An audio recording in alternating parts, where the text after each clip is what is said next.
High বন্ধুরা, Jhuma Bengali kitchen থেকে YouTube চ্যানেলে তোমাদের সকলকে স্বাগত জানাই।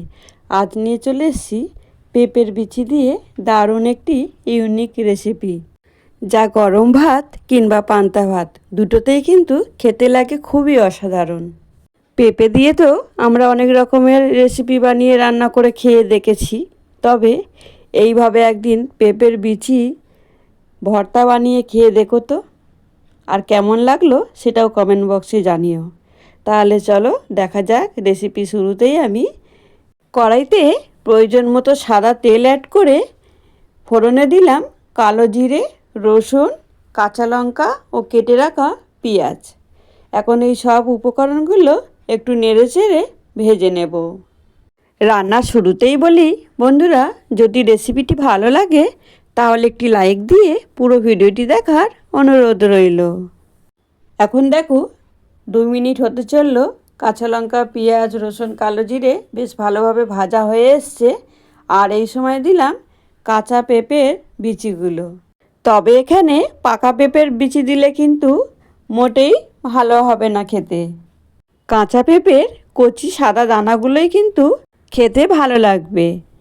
এবার লবণ ও হলুদ দুটোই অ্যাড করে দিলাম, দিয়ে গ্যাসের ফ্লেম লোতে রেখে বেশ আবারও নেড়েচেড়ে রান্নাটা করে নেব।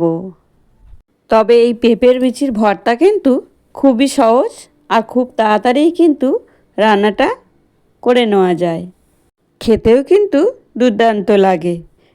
দেখো কত সুন্দরভাবে আমি সব কিছু উপকরণ ভেজে নিয়েছি। এবার একটা মিক্সি জারে দিয়ে পেস্ট করে নেব। তোমরা চাইলে শিলপাটাতেও ভর্তাটা বানিয়ে নিতে পারো, তবে আমি মিক্সির বলে দিয়েই ভর্তাটা বানাবো।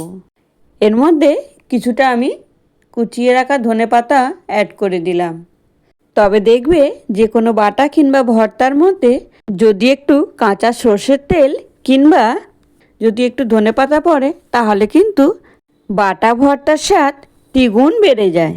সঙ্গে কিছুই লাগে না, এই দিয়েই কিন্তু এক থাল ভাত খাওয়া হয়ে যেতে পারে। এখন দেখো ভর্তা আমার রেডি। এবার একটা প্লেটে আমি সার্ভ করে নেব। যদি রেসিপি ভালো লাগে সকল বন্ধুদের বলি একটি লাইক, কমেন্ট, শেয়ার অ্যান্ড চ্যানেলটিকে সাবস্ক্রাইব করে আমার পাশে থাকার অনুরোধ রইল। আজকের রেসিপি তোমাদের কেমন লাগলো একটা কমেন্ট বক্সে কমেন্ট করে জানিও। তাহলে আজকের ভিডিও এখানেই শেষ করলাম। ফিরে আসছি আবারও কোনো এক রেসিপি নিয়ে। এখন সকলে সুস্থ থেকো, ভালো থেকো আর সকলকে ভালো রেখো। আর এতক্ষণ সময় তোমরা আমার পাশে থেকে পুরো ভিডিওটা দেখার জন্য তোমাদেরকে অসংখ্য ধন্যবাদ। এখন টাটা, বাই বাই।